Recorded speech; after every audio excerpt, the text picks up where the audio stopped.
అభివృద్ధి సంకల్పంతో ముందుకు వెంకటాపురం భవిష్యత్తుకు సాధు సుమలత. ఖమ్మం జిల్లా వేంసూరు మండలం వెంకటాపురం పంచాయతీలో కాంగ్రెస్ పార్టీ బలపరిచిన సర్పంచ్ అభ్యర్థి సాధు సుమలత ప్రజల ఆశీస్సులతో ముందుకు సాగుతున్నారు. గ్రామ సమస్యలను దగ్గర నుంచి తెలిసిన నాయకురాలిగా ప్రజలకు ఎప్పుడూ అందుబాటులో ఉంటూ సేవాభావంతో పనిచేస్తానని ఆమె హామీ ఇస్తున్నారు. తనను సొంత ఆడబిడ్డలా భావించి కత్తెర గుర్తుపై ఓటు వేసి భారీ మెజార్టీతో గెలిపించాలని తనదైన శైలిలో ఓట్లు అభ్యర్థిస్తున్నారు. గ్రామ అభివృద్ధికి కాంగ్రెస్ పార్టీ విధానాలే మార్గదర్శకమని, ప్రజల మద్దతుతో గెలిచి ప్రతి ఇంటి అభివృద్ధికి కృషి చేస్తానని ఆమె తెలియజేశారు. ఈ ఎన్నికల్లో సాధు సుమలతను ఆశీర్వదించి వెంకటాపురం భవిష్యత్తుకు బలమైన నాయకత్వాన్ని అందించాలని గ్రామ ప్రజలను ఆమె కోరారు. బీఆర్ఎస్ పాలనలో జరగని అభివృద్ధిని కాంగ్రెస్ ప్రభుత్వంలో చేసి చూపిస్తానని కాంగ్రెస్ పార్టీ బలపరిచిన సర్పంచ్ అభ్యర్థి సాధు సుమలత తెలిపారు. అర్హత గల ప్రతి కుటుంబానికి కొత్త రేషన్ కార్డులు, పేదలకు భరోసాగా ఇందిరమ్మ ఇల్లు, గ్రామంలోని ప్రతి వీధిలో సీసీ రోడ్లు, డ్రైనేజీ వ్యవస్థ, శుద్ధమైన తాగునీటి సదుపాయాలు కల్పిస్తామని ఆమె హామీ ఇచ్చారు. యువతకు ఉపాధి అవకాశాలు పెంచేందుకు స్కిల్ డెవలప్మెంట్ శిక్షణ కార్యక్రమాలు, మహిళలు ఆర్థికంగా స్థిరపడేలా వివిధ రంగాల్లో శిక్షణా శిబిరాలు, స్వయం ఉపాధి అవకాశాలు ఏర్పాటు చేస్తానని పేర్కొన్నారు. గ్రామ ప్రజల ఆరోగ్యమే లక్ష్యంగా తరచూ ఉచిత వైద్య శిబిరాలు, మహిళలు, వృద్ధులకు ప్రత్యేక ఆరోగ్య పరీక్షలు నిర్వహిస్తానని తెలిపారు. అలాగే పాఠశాలలు, అంగన్వాడీలు, వీధి దీపాలు, పారిశుద్ధ్యంపై ప్రత్యేక దృష్టి సారిస్తామని తెలిపారు. ఈ నెల 17న జరిగే ఎన్నికల్లో కత్తెర గుర్తుపై ఓటు వేసి ఆశీర్వదిస్తే ప్రజలకు అందుబాటులో ఉండే పాలనతో వెంకటాపురాన్ని ఆదర్శ పంచాయతీగా తీర్చిదిద్దుతానని సాధు సుమలత స్పష్టం చేశారు.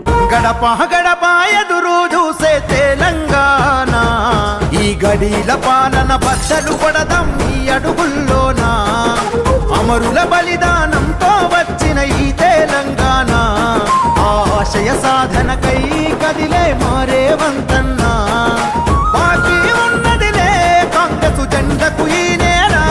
ఈ 17వ తారీఖున జరగబోవు పంచాయతీ ఎన్నికల్లో మా పంచాయతీ అభ్యర్థి సాధు సుమలత గారికి మరియు ఇంకా 12 మంది వార్డు మెంబర్లకు ఓట్లు వేసి అత్యధిక మేరతో గెలిపించవలసిందిగా జనాన్ని ఓట్లు అభ్యర్థించు మేము ప్రతి వార్డులోనూ ప్రచారం చేసుకుంటూ ఉన్నాం.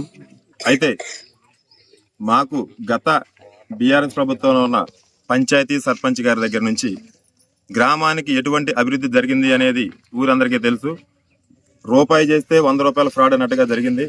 దాని విషయంలో మన గ్రామ వైస్ సర్పంచ్ దొంగ బిల్లులు సంతకాలు పెట్టలేదని నెపంతో మేము దానికోసం మినిస్టర్ వరకు నుంచి సీఎం వరకు దరఖాస్తులు పెట్టగా ఎంక్వైరీ చేయగా ఆ ఎంక్వైరీలో డిపిఓ గారు ఏమిచ్చారు అంటే, ఇక్కడ జరిగిందంతా ఫ్రాడు, దొంగ సంతకాలు పెట్టుకున్న మాట నిజం, దొంగ తీర్మానాలు రాసుకున్న మాట నిజం, కరోనా అడ్డం పెట్టుకుని దోసుకున్న మాట నిజం. ఇటువంటివి అనేక రకాలుగా అంటే చాలా సందర్భాల్లో ఎక్కడ రాష్ట్రంలో ఏ గ్రామంలో కూడా ఎంత అవినీతి జరగలేదు అని డిఎల్పిఓ గారు ఇచ్చినారు. దాని మీద కలెక్టర్ కర్ణన్ గారు కూడా అన్యాయంగా ఆమె చెక్ పవర్ దించాం, చెక్ పవర్ ఇవ్వండి అని చెప్పినా కానీ సండ్రంగటేరే గారు మా పార్టీ మండల పార్టీ ప్రెసిడెంట్ పరువు పోతుంది, మీరు చేయొద్దని నిర్భయంగా చెప్పిన విషయాన్ని కలెక్టరేట్ లో మా ముందు మా వయసు చెప్పడం జరిగింది. దయానంద్ గారు కానీ, ఎమ్మెల్యే మేడం గారు కానీ నేను ఎంతో అభిమానించే వ్యక్తులు. వాళ్ళు ఒకటే ఇచ్చారు, మీకు ఓసీ వస్తే ఇస్తానన్నారు, ఓసీ రాకపోయినా పర్వాలేదు, నా గ్రామానికి మీరు చేసే అభివృద్ధిని బట్టి నేను పోటీ పెడతా అని చెప్పాను. ఎందుకంటే మేము అన్యాయంగా డబ్బు సంపాదించడం లేదు, మేము అభివృద్ధితోనే ముందుకెళ్తామని చెప్పినాం. అప్పుడు మేడం గారు, ఎమ్మెల్యే గారు ఇద్దరు డాక్టర్ గారు కూర్చొని ఇంధనం ఇళ్ళు గతంలో 32 ఇచ్చామండి, 2 సీసీ రోడ్లు ఇచ్చారు, 40 లక్షలు పెట్టి ఇచ్చారు. మళ్ళీ మన 2 సీసీ రోడ్లు శాంక్షన్ అయింది, కరెంట్ సబ్ స్టేషన్ శాంక్షన్ అయింది, అంకమూడి బజార్ తార్ రోడ్ శాంక్షన్ అయింది, స్కూల్ మరమ్మతుల కోసం 8 లక్షలు పెట్టి రిపేర్ చేయించడం జరిగింది. వీటన్నింటినీ కూడా రేవంత్ రెడ్డి గారు వచ్చిన ప్రభుత్వం తర్వాతనే చేయడం జరిగింది. వీటి తర్వాత ఏమన్నామంటే, ఇప్పటి నుంచి మాకు ఇలా 30-20 ఇళ్ళు చాలు మేడం, మాకు 100 ఇళ్ళు కావాలి, అట్లయితేనే పోటీ పెడతా అని నేను మాట్లాడుకోవడం జరిగింది. ఎందుకంటే అభివృద్ధే నాకు ముఖ్యం. ఈ విషయంలో నాకు పూర్తి అభయం ఇచ్చి మీ ఊరు గ్రామాన్ని దత్తత తీసుకొని 100 కాదు 150 ఇళ్ళని కట్టిస్తాం. ప్రతి రోడ్డు సీసీ రోడ్డు, ఒక్క మట్టి రోడ్డు లేకుండా సీసీ రోడ్లు పోయటం, అందరికీ డ్రైనేజీలు కట్టడం. ఇంకా పంచాయతీ ఆఫీస్ కూడా పాడుబడి శిథిలావస్థలో ఉన్నట్టుంది, అది కూడా మేము అడిగాము. మొన్న ఈ మధ్యన 2 రోజుల క్రితం కూడా అడిగాము. అన్ని గెలిచినాక మేడం వచ్చారు, నిన్న మీటింగ్కి వచ్చినప్పుడు కూడా సేమ్ ఈ విధంగానే చెప్పారు, మీ గ్రామాన్ని మేము దత్తత తీసుకుంటాం, మీ సర్పంచ్ మన సర్పంచ్ అయి ఉంటే, మన పార్టీకి సంబంధించిన సర్పంచ్ అయి ఉంటే ప్రతి పనిలోనూ మేము మీకు అండగా ఉంటాం. మీ శ్రీనివారెడ్డి గారు, మీరు మన కాంగ్రెస్ తరఫున ప్రెసిడెంట్ గా నిలబడ్డా, నా గుర్తు కత్తెర గుర్తు, ఓటేసి నన్ను గెలిపిస్తే ఇవన్నీ చేసి పెడతానండి.